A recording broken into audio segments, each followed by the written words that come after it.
A few short years ago, Asus ROG released this absolute banger of a laptop, or well, I guess you can also call it a tablet on steroids, but this is their gaming tablet, the Flow Z13, in its acronym Special Edition. And not only did they give this one an internal boost with a 4070 instead of the 4060 you got in the regular model, but with one of the most unique chassis designs I have ever gotten my hands on, this puppy is still one of the coolest pieces of tech ever. During CES, they announced another take on a special edition for the Z13, this time based on last year's Strix Halo variant.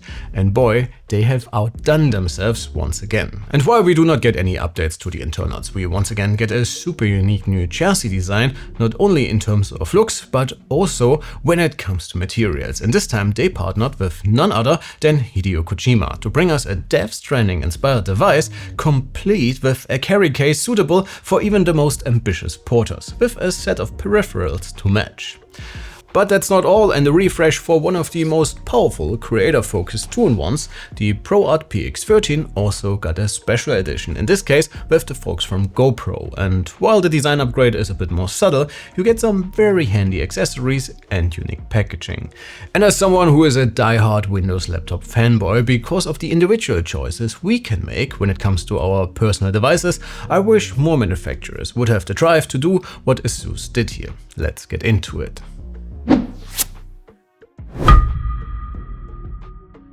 So how about we start with the star of the show today, the Asus ROG Flow Z13-KJP.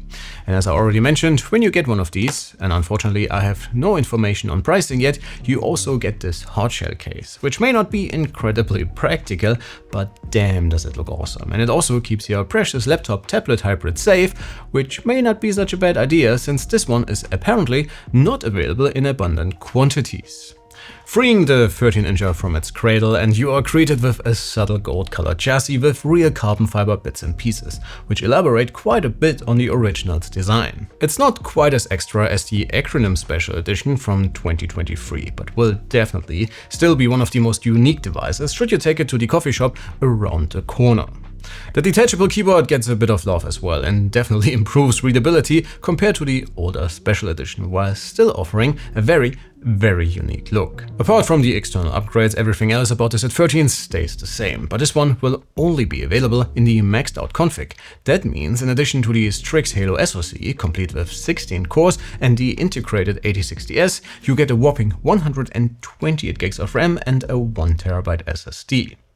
I'm a bit on the fence about that, since I was kind of hoping we might get an NVIDIA config for the Z13 at some point, but I would assume completely reworking the internals would have simply not made sense for such a niche product.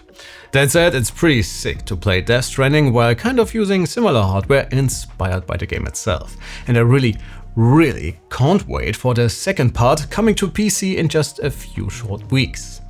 To complement the setup, ROG also launched a mouse mat, a mouse and a headset in a similar style, and especially the mouse left a very favorable impression with its unique colorway. And if you would pair this with a white monitor, for example, you would have a pretty damn sweet setup.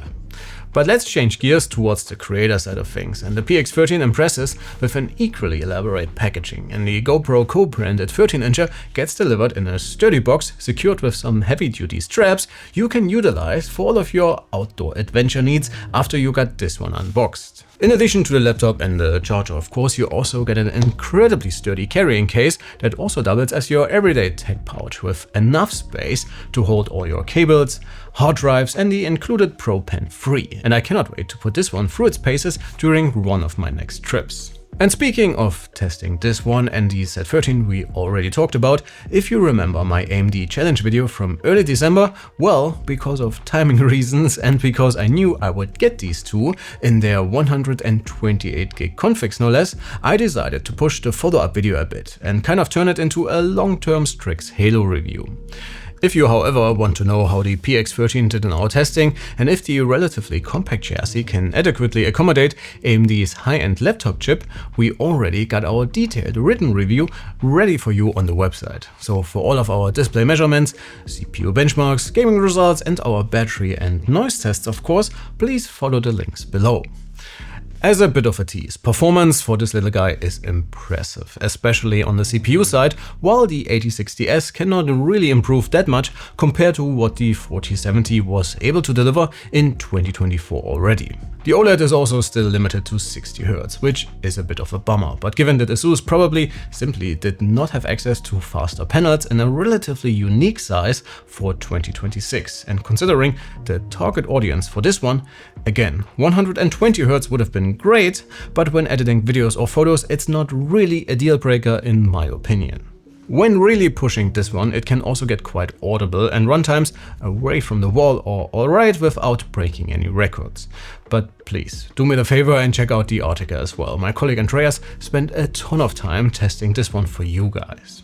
If you have anything else you would like me to test within the next few weeks while I work on the video, please let me know as well. But for now, I plan to use these as my mobile companions for all of my video and photo editing needs and a bit of gaming of course. But if there's anything else, you know the drill, tell us. To wrap it up, these will probably be expensive, especially considering both the normal PX13 and also the Flow Z13 aren't exactly bargains to begin with, and the combination of their high RAM capacity and unique design will probably not really help this situation.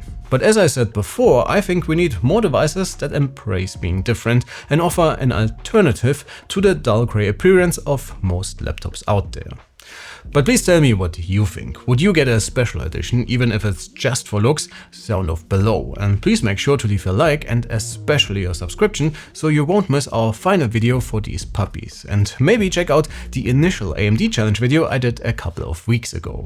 Thanks a ton for watching, folks. My name is Alex, you have been absolutely fantastic, and I can't wait to see you all in the next one. Take care.